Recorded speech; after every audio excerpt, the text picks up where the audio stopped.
All right, good afternoon, everyone. Thank you so much for being here. It's really an amazing experience for me to be able to share with you Triumph, which is my baby. Like it's really born. So I'm really excited to be able to share it with my staff. I know that I see a lot of faces that don't know me very well, so I would like to introduce myself, even though it should not be this way, right, if I work with you guys. But I know I've been absent a lot in the past year, so some of you may have forgotten who I am. And if you haven't forgotten who I am, some of you may not know some of the things I'm going to share. And some of you I've really not been able to meet before. So, my name is Beatriz Martinez. I am a psychotherapist with over 25 years of experience in mental health. And I'm one of the owners of Healthy Connections. I'm a co-founder with Prince. I don't know if she remembers this, but in 2 weeks, Healthy Connections is going to be 15 years old. Oh. So, yeah.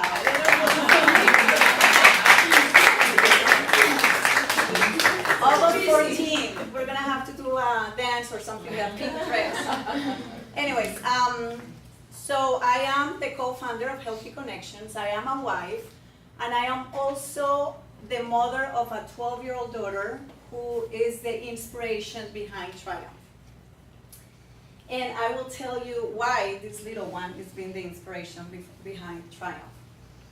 Every morning when I take her to school, for the past 8 years, when I drop her off, I always tell her, Sophie, remember thoughts become things, keep them beautiful.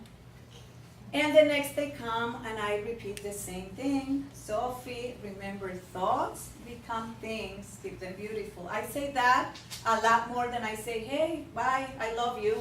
I may forget to say that, but the thoughts become things, I never forget. So I've been repeating this for the past 8 years. And also at night, apparently I repeat things a lot because at night when I'm getting ready to put her to bed, I repeat about 10 times or more, Sophie, did you brush your teeth? Did you take a shower? Are you ready for bed? And after doing this a bunch of times for the past 8 years, she gets ready, we get into bed, and we do 2 things every night. One is we always go over our gratitude list. I say, okay, so what happened today, or what is it that you're grateful for?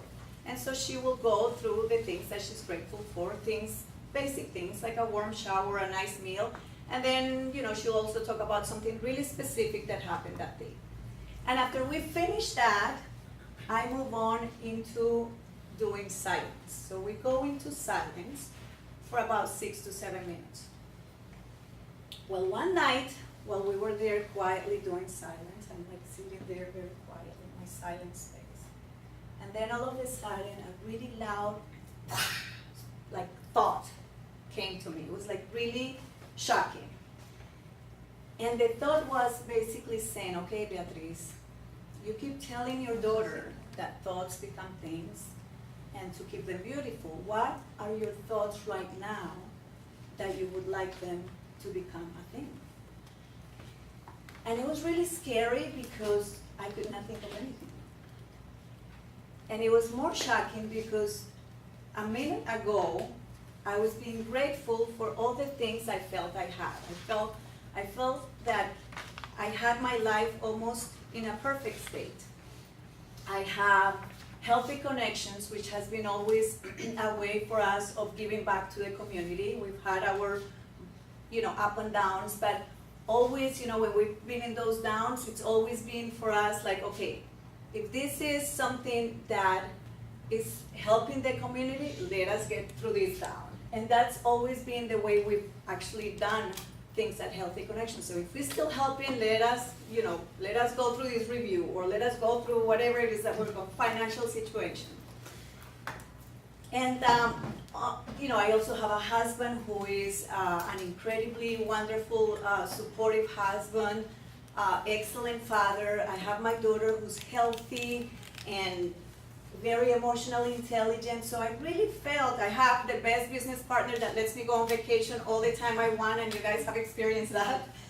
So I felt that I had really my perfect life. And then in 1 second, my life like changed, and I was like, okay, I'm not creating anything. I'm not really doing anything productive. I felt like all of a sudden my life became very ordinary.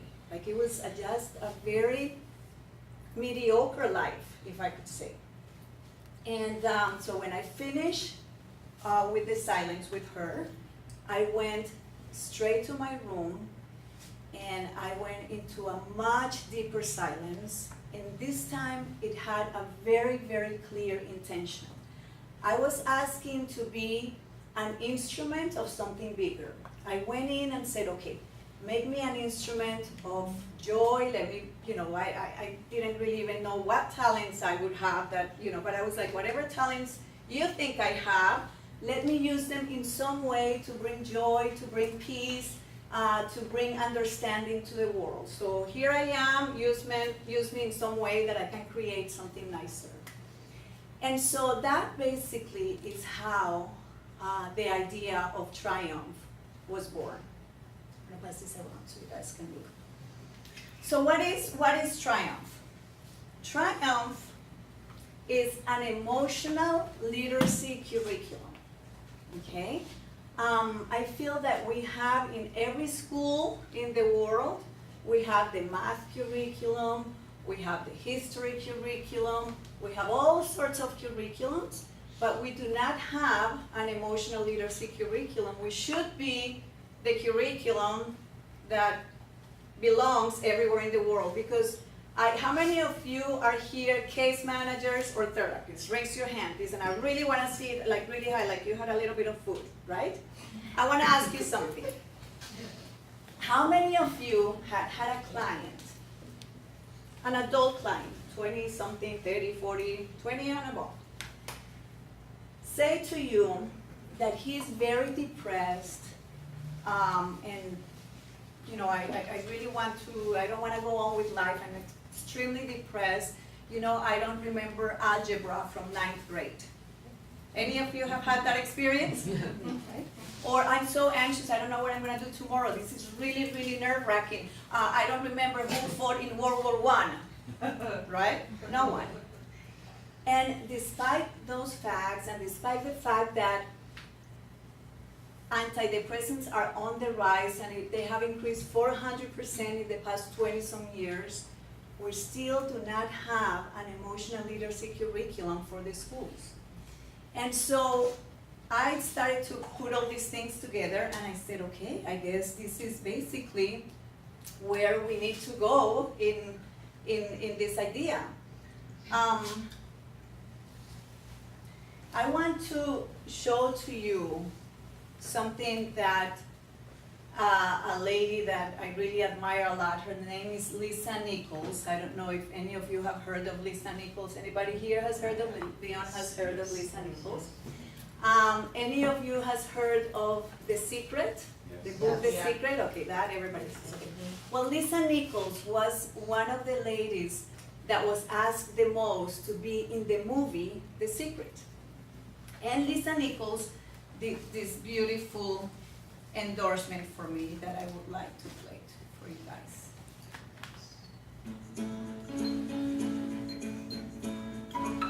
Triumph is necessary. Triumph is the type of content and curriculum, awareness, and healing that our children and their families need. I so agree with Beatriz in the fact that while we mandate math and science and English, that emotional literacy is the key. It's the catalyst. It's the seed from which all other forms of literacy can grow in a healthy environment. Triumph is a curriculum that brings possibility for our children, for our educational institutions, and ultimately for our future. Triumph, the curriculum, should be in all elementary, middle, high schools, and universities. It should be a basic foundation, like reading and writing. It allows us to grow our children from a healthy place, a place of emotional intelligence. Beatriz offers us a step-by-step guide to make what seemed to be difficult much easier to implement. She empowers through her in-depth curriculum, her teacher's guide, through her step-by-step process, educators to bring forth the literacy necessary for our children to grow in the most positive, productive way possible. I implore you, as I have done in my life, to make emotional literacy a priority. Beatriz gives us those tools and the steps to do just that. Instead of trying to reinvent the wheel or make it up, let's follow this guide and transform our planet through our children.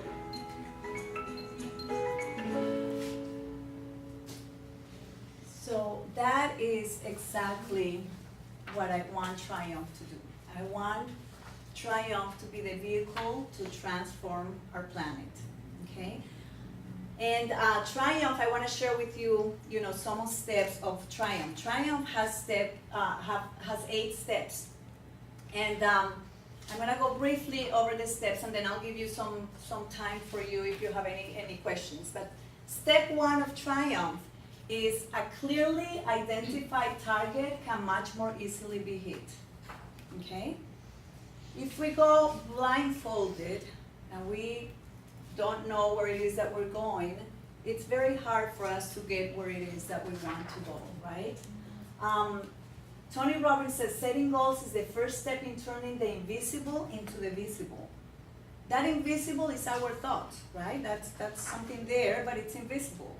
So if we don't really know what to do with it and start getting and having a target, we will never be able to get there. And there's some things that are really important in step 1 to teach our children. One is that they need to believe, they need to be convinced, they need to have complete certainty that whatever it is that they want to hit, they are going to hit, okay? So we need to teach them about believing, about conviction. And then they also need to know that there's the only reason why they would not hit that target, it would be 1, because they quit, or 2, because while walking towards that target, something else transforms and something better gets on the way, and then you want to go that way. So those are basically the only 2 things that kids would not be able to hit that target, the reasons. Then we have step 2, which is I'm sorry, not step 2. This is something else about the step 1. They need to know that a target can be any of the following. They can have a target, maybe a short-term goal. It's something that they want to get an A in history, or they have, they want to add a virtue into their lives. They want to become more generous, or they want to become more understanding, more tolerant. Whatever it is, it's just adding a virtue to their life. Or they want to reach a dream. Maybe they want to discover a medicine that's going to cure cystic fibrosis or cancer. Okay, whatever it is, they need to know that if they go blindfolded, they're going to be breaking things. And if they know where the target is, then they are going to be able to hit that target if they're hitting that target with persistence, okay? So that is the step 1, what I'd like to teach about step 1.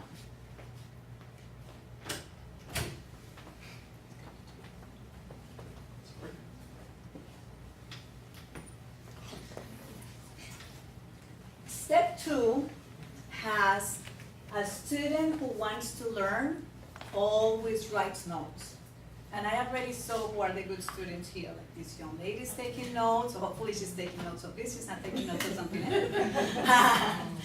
But a good student always writes notes. If we really want to be able to get somewhere, we're gonna have to teach children that they need to have a plan of action, okay? And that plan of action, all of you, when you see your clients, what is the thing that Healthy Connections is always giving you a hard time about? That what? What is it? Huh? Documentation. The what? Documentation. The documentation. But what is it that you guys really need to do to know where you're going to take that client? That service plan, right? That service plan is really what tells you. Well, that service plan has actions, right? it has target dates, and it has a journal, which is kind of the notes that you're writing to see where that client is and what is it that they're doing to get to their goals. So that's basically what we're teaching children to do from the beginning. And when you stick to that target, to that service plan in your office, it helps show your clients that they're getting somewhere. Well, that's exactly the same thing that we're gonna teach children. Okay, so step 3 says, be aware of the different ways fear talks to you, okay? Because while you identify your target and you have some actions and you have your plan and you're walking towards that target, the first thing that starts to sit in is fear. Okay, am I gonna be able to do that? And maybe I'm not intelligent enough to do that, or I don't have enough education, or I don't have the money, or whatever excuses. We come up with brilliant excuses, and those excuses stop us and paralyze us from doing whatever it is that we want to do. So we want to teach children from the beginning that fear basically is a normal emotion, that they all have it, and that the only way that they're going to overcome that fear is by pushing through it and expanding their comfort zone, okay? And expanding their comfort zone. We're gonna have to let them know that, the only way to drown that fear is with persistence.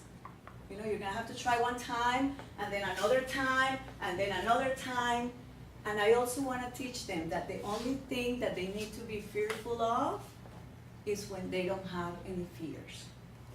Because when you don't have any fears, what it means is that you're very complacent with life and there's nothing you're looking for in your future to do. So they need to know that it's okay to have fear, because that is telling them that they're pushing themselves to do something better.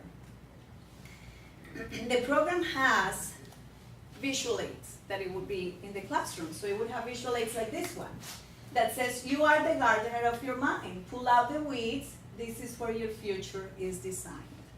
And we're going to explain to them that right there, like with all those little flowers, is how we want their minds to look. Because that when they have the positive thinking, that's exactly how their brain is going to look.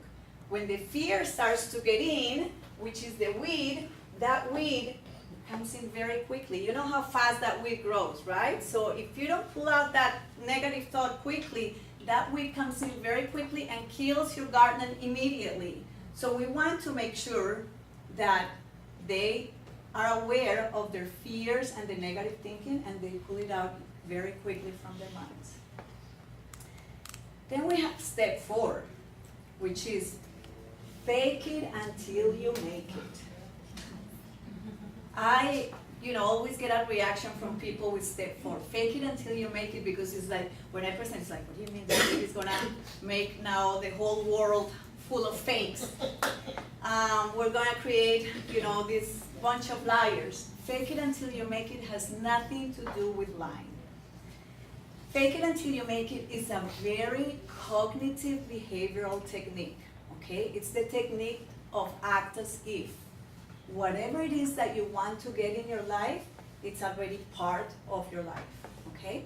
So if they want to become, whatever it is they want to become, they're gonna have to start acting like it. So when they act like it, they're gonna be more confident. Their confidence is going to start really be a part of their lives. And in this confidence and in this, transformation they're going to have, this is going to be taught in 2 different ways here, okay? We're going to be doing affirmations. So the children are going to have actually audio, and they're going to be listening to the affirmations that we give them. And they're also going to have visualizations. Do you ladies and gentlemen know what affirmations and visualizations are? Yes, right? Okay, so I'm gonna ask you for a very common one that some of you probably have done, but maybe some of you have not. So I'm gonna ask you to close your eyes now just for a few seconds. So you see that juicy, yummy lemon, right? Just close your eyes for a few seconds and imagine yourself in your kitchen, And you found that juicy, juicy lemon that you just saw here on the screen. And now you're going to go and get a knife and slice that lemon in half. And that lemon is really juicy, juicy and yummy. And now you're gonna put it in your mouth. Squeeze it and suck it in a little bit. How is that lemon? Now I want you to tell me what happened when you put that lemon in your mouth. Some of you just kind of made a face. What happened? Tell me. All of you, I just want to know what happened when you put that lemon in your mouth. Did any of you salivate? Yes. Right? You salivated. You put that lemon and you swallow. Well, you do not have a lemon right next to you and you salivated. The brain works that way, okay? The brain, just by thinking about something, that's what exactly happens in your body. So we want to teach children that when they listen to this audio and the audio is telling them that they are intelligent and they're capable and they're creative and they are all these sorts of wonderful things, they believe it and they're going to act as if, okay?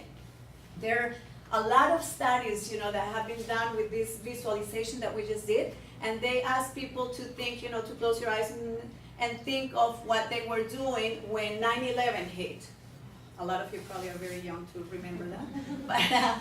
But when they ask people to do that, they actually, and they're hooked up to brain scan machines, they actually show how sad and affected they are just by thinking about it, okay? So thoughts are an incredibly powerful tool that we have here that we've never shared with our children. So those are the two techniques that I mentioned about, okay, with step 4. Then there is this other phenomenal study that it's, that's been done and repeated many, many times, and I don't know if you've heard it, but there's a study where they divide actually some group of basketball players, and they get group A, and group A is going to practice every day for an hour. And then they have group B that does not practice for an hour. All they do is they sit and they visualize doing all the hoops. And then they have group 3 that doesn't do anything. They don't practice and they don't visualize. And what do you think the results are after 30 days? Well, first group, the ones that practice a lot, they improve by 24%. Second group, the one that did not sweat, they just sat there and happily visualized, improved for how much do you think? 40. Yes. 15. 15. Okay. They improved 23%, which was almost the same thing as the first group. Now the third group that didn't do anything, they not only did not improve, they actually went down, okay? So these studies, we have plenty of these studies. These are just a few, the most common ones, but we have plenty of these studies that really show us the powerful things that the mind can do for us. So step 5, I'm going to teach children with step 5 that silence is the power to create all things, okay? It's only in silence that these children are going to get the hygiene of the mind, okay? I'm going to teach them that they brush their teeth every day, hopefully a few times a day, right? And they take a shower every day. That's their hygiene of their teeth and their body. Well, the hygiene of the mind is silence. And in that silence, it's where things are going to happen, where they're going to create things in their lives. It is in silence where revolutionary ideas show up. It is in silence that I had that one thought of, hello, go do something with your life. It is in silence that they're going to really be able to design a better version of themselves, okay?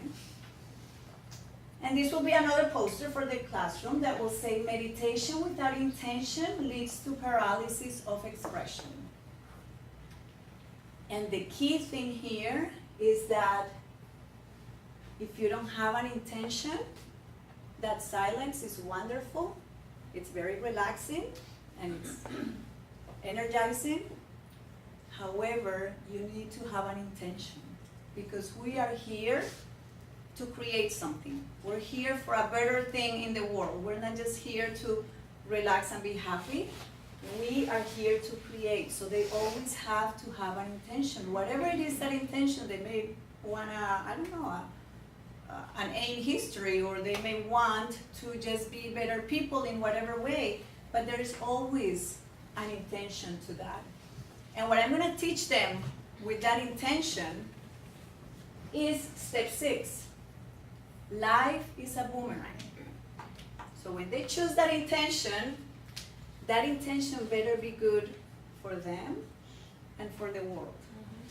Because what happens with this, let me show you, is that whatever you throw out there comes back to you. So you better be sure that your intention is something that's going to make a difference, so that's going to be good for you and the world, because you can be sure that it's going to come back to you. And if you see in that illustration, when it comes back to you, it comes back really heavily charged. Okay, so they need to know that this is basically a fact of life. Life is a boomerang. Every action has a consequence, okay?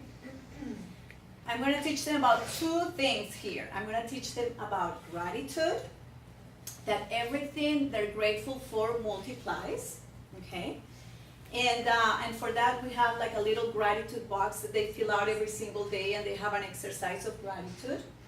And I'm going to also teach them about contribution, okay? We don't contribute in the world to see what we get out, but it's just one of those things of life that when we contribute, it just makes us feel a lot better, and it just comes back right to us, just by making us feel better. There is, again, plenty of scientific studies that say that one of the best ways to help somebody get out of their depression is to help them shift their thoughts to gratitude. Okay, let's not focus on all the things that are going wrong with your life. Let's just start thinking about the things that are going well in your life. And when they do that, they start to feel different, okay? So their life actually starts to change. So then we're going to have step 7, which is choose people who bring you joy or add to your life. And I absolutely love this quote of Jim Rohn, where he says, you are the average of the 5 people you spend the most time with. Okay, so start checking and see who is it that you're hanging out with. Because you are the average of those 5 people, okay? And we want to teach that to our children from the beginning, okay? If you have a goal, you need to know who are the people that are going to get you closer to that goal and which people are not. And the people that are going to get you closer to that goal are going to be the optimistic people, the people that are loving, the people that are understanding. They're not going to be the envious, the angry, the pessimistic, the lazy ones. Those are not going to get you to your goal. So they need to understand those qualities of people when they're doing this. And so that's mentors. They're also going to learn that no relationship is perfect. I mean, they're not going to have the friend who's loving and wonderful and giving and you know, all this one, you know, 100% of the time. They're children and they're going to make mistakes, and they need to understand. They need to look for the people that are going to make them feel good most of the time, okay? And this mentor that they pick doesn't have to be a perfect person, but they, you know, they have to show those qualities they're looking for most of the time. I'm going to teach them here that Darwin was wrong. Ooh. Darwin taught us about survival of the fittest, right? Yep. And we've been with this idea that, you know, this world is about survival of the fittest, and I have to see who it is that I'm gonna, you know, run over because I need to survive. There is plenty of evidence showing now that when we cooperate with each other, when we show mutual aid, we get ahead much farther in life than when we are competing with each other, okay? So they will learn that Darwin, after all, was, no, I'm just kidding. He probably was very right in the species he was looking, at the time he was looking at them, but this does not apply to us, okay? I love this quote. This quote says, great minds discuss ideas. Average minds discuss events. Small minds discuss people.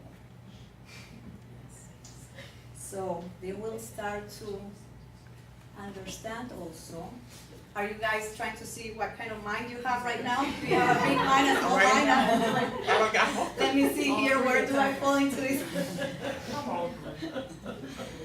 Okay, then we are going to teach him about step 8, which is what pulls this whole thing together, basically. It is repetition, repetition, repetition. Nothing works in life unless you repeat, repeat, repeat.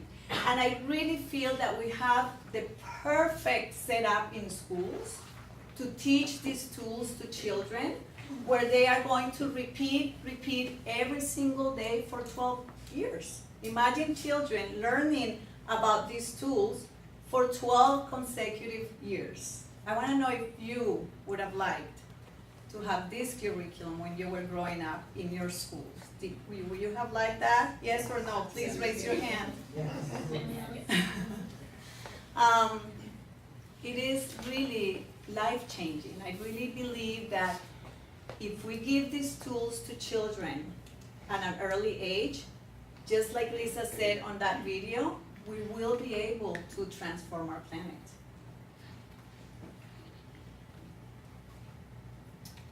With repetition, the learning is basically doing the reprogramming of your brain. There's neuroplasticity in your brain, so that is what's happening with that repetition. The happiness of people is not ruined by great catastrophes or fatal errors, but by the repetition of slowly destructive little things. And the negative thinking will be one of those slowly destructive little things that we would have. I think there's something like 25% of the population right now is children. But I know for sure that they are 100% of our future.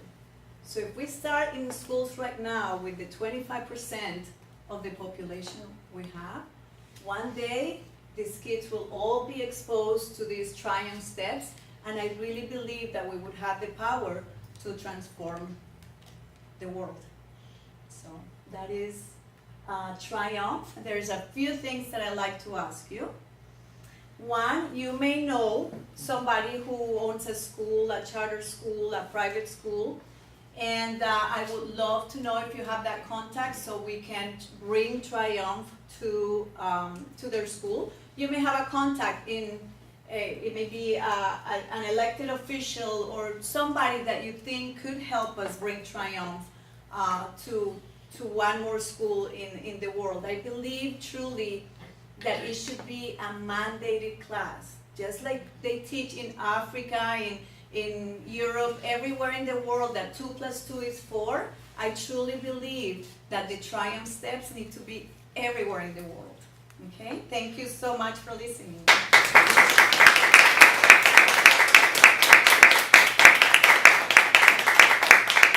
you guys have any questions? Yes. Yes. One question. Yes. Due to the fact that we work with Healthy Connections, are we gonna be receiving all of this for free? What is it that you would like to receive for free, Chantel? I see the book, I see the curriculum, and everything. So I'm just, Well, just throwing it out I'm there. going to tell you something, Chantel. I have bad news for you because actually, Okay. No bad I'm going to news. tell you something, and this is something that I will be sending an email, and I hope this is not in camera. They're going to have to cut this when they because I want this message to be spread so quickly that I'm going to need all of you when I'm ready. I'm going to tell you, please go buy the book, whatever book you saw there. Because when I get a lot of people buying the book in a certain day, the book goes into a #1 best-selling book in Amazon. And so I will have the status of a #1 best-selling book in Amazon. And that will give me a little bit more credibility, which will help me push this even forward. So I have bad news for you, Chantal. But you have actually the one in the office that you can look at any time. No problem. And the ebook is only $4. And the ebook is only $3.99. That's right. That's right. Yes.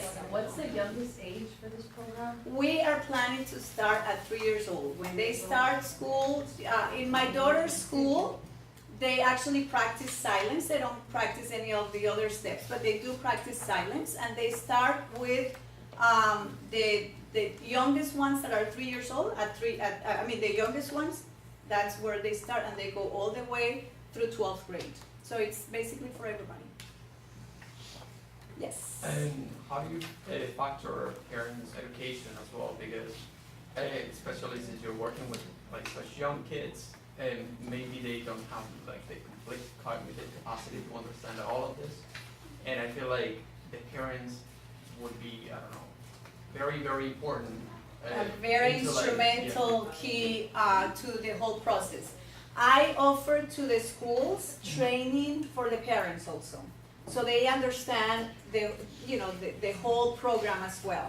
So the schools get a video, which this wonderful man is doing for me actually, and it's a training video where the teachers will get all the steps and they will understand, and they can use that video also for the parents. But I'm also at the beginning just basically giving them training for the parents as well. But that's a good question, because we need to all be together, and they need to understand. But even myself, sometimes, I'm on vacation, I go to sleep, whatever, sometimes I don't go and do the silence with Sophie, and I know that, maybe I shouldn't say I don't know, I'm not sure that if I don't do it with her, she does it.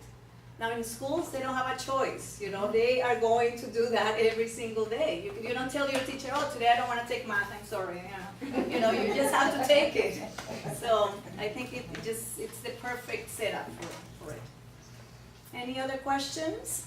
Beatriz, Yes, maybe you could talk about in terms of the content of the affirmations and the silence, so that Maria said you will understand. Okay. Why is it So that the it's not content- necessarily the- cognitive? The content of the affirmation is different for the 3-year-old to the 12th grader, okay? They are all very curated, actually, material by therapists, by people in mental health, by spiritual leaders, and also by some people in the educational system.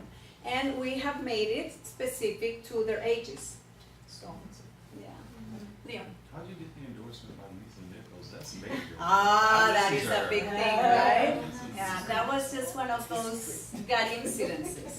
Yeah, that's good. Yeah, that was a very special thing that I think God wanted me to have behind this program. So, yeah, thanks. Yes. Anything else? All right. Well, thank you so much for being great listeners. And if you guys want to eat a little bit more, I also, before we leave, Yes. I'd like to invite each and every one of you to go into triumphsteps.com, and I want you to listen to the testimonials. There are 2 beautiful children that are already implementing the steps, and I would love for you to hear it firsthand, their experience.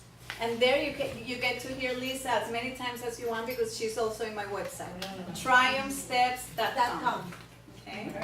Thank you All for right. coming, everybody. Thank you.